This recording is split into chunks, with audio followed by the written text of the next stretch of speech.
right? I have my elbow here at what we call our hip, right, our iliac crest, and I can actually lift up a little bit with my whole self. My skeleton actually lifts up, and that's what lifts my hand when I'm down here. And Cupcake says this is kind of nice. Now Cupcake's leg is advanced, which in a way is actually causing this muscle to be tighter than it needs to be. So Carrie, actually, if you would just back her up maybe a half a step, it would even be nicer for her. You have to actually move the leg there. Good. No, at least that's all we really need. It'll be interesting to see if she moves that one. Okay, she's making it easier if she rests the leg. Now, when your horses come out and they're not standing square, you can ask them once or twice to stand square, but if they have a reluctance to do it, just leave them be, because that's probably a habitual posture, and that's what we need to then be working with, okay? But in this case, she at least moved the hind leg back, and she actually rested it for me, so now I have more give here in this muscle. So again, I'm just going to lift. Ooh, look at the twitches going there. Yeah, and do you see yeah. That's in the stifle area.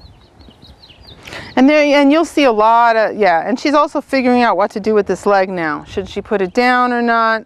There she goes. But seems she kind of wants to be in that diagonal stance at the moment. So I'm going to let her be there. And so I moved up a little bit. It's important too to do these things gradually. So it's never that you abandon one spot and drop it. You hold it for a while, and then you gradually let it go, and then you kind of creep up. Another way to do it is to actually have two hands on the horse and move one while the other one takes over the work.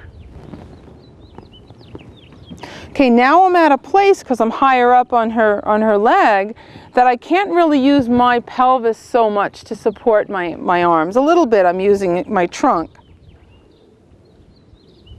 But I'm still keeping my hands as soft as possible. And you can shape your hands however you need to, like around here.